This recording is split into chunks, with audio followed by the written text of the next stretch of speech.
Untuk target sih selalu sulit ya untuk memberi target karena kan situasi sekarang sangat dinamis ya.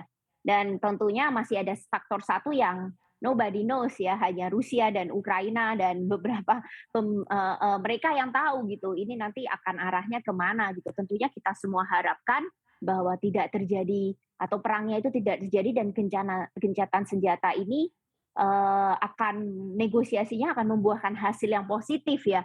Kalau memang itu terjadi tentunya, nanti senarionya indeksnya akan lebih booming, lebih bagus karena, serta-merta nanti tekanan inflasinya berkurang karena harga komoditas yang, naik lagi karena perang itu kembali akan adjust down gitu harganya. Lalu karena perang ini kan banyak orang yang mengkhawatirkan bahwa kemungkinan negara-negara Eropa atau negara-negara yang terkena dampak langsung oleh perang ini akan masuk ke zona resesi begitu, karena harga sangat tinggi, daya beli tidak ada karena adanya situasi tidak menentu karena perang, ya, kemungkinan resiko resesi semakin besar. Nah, kalau itu tentunya akan berdampak juga terhadap pertumbuhan ekonomi. Jadi memang untuk saat ini akan, dengan adanya ketidakpastian geopolitik akan sangat sulit untuk memberikan suatu target yang nyaman ya untuk IHSG. Tapi, assuming kita semua harapkan, akan terjadi suatu kesepakatan, ya, kita melihat Indonesia ini salah satu yang, paling tidak terkena dampak dari perang. Lalu kalau kita lihat tingkat, utang dari masyarakat Indonesia dan juga government Indonesia itu masih rendah dibandingkan negara lain. Jadi semestinya, negara kita itu lebih mampu untuk menerima kenaikan suku bunga yang kecil ya. Jadi walaupun suku bunga tahun ini naik juga mestinya tidak terlalu secara signifikan gitu. Jadi, secara ekonomi tidak akan ada dampak yang terlalu besar karena tingkat utang kita yang tidak, tinggi gitu. Jadi semestinya pertumbuhan ekonomi kita, recovery kita itu masih terjaga di angka 5,5%. Kita ambil saja Oke. angka 4 kuartal keempat tahun lalu kan 5,5.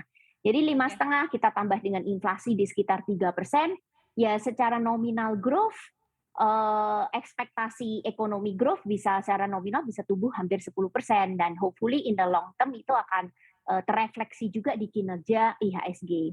Oke, ini menarik ya tadi meskipun di tengah ketidakpastian secara global, tapi tampaknya masih banyak sentimen-sentimen positif yang berpihak kepada Indonesia ya.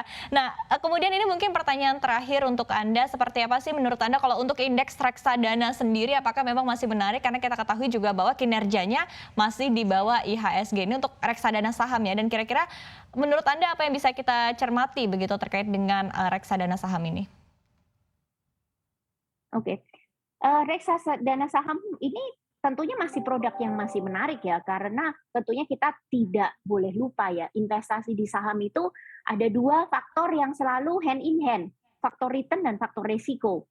Jika memang, investor hanya terbuai dengan faktor return, ya tentunya resiko itu dikesampingkan, sehingga, diversifikasi itu tidak diperlukan, volatilitas itu sesuatu yang mereka bisa terima, begitu. Tapi kita tidak lupa di saat kondisi sedang, tidak menentu, risiko ini akan bisa lebih tinggi ketimbang faktor return, begitu. Jadi, di situ di mana diversifikasi itu diperlukan, stabilitas lebih diperlukan ketimbang return, begitu. Jadi, tentunya saham investasi di saham itu akan ada return dan juga akan ada resiko, itu yang harus balance.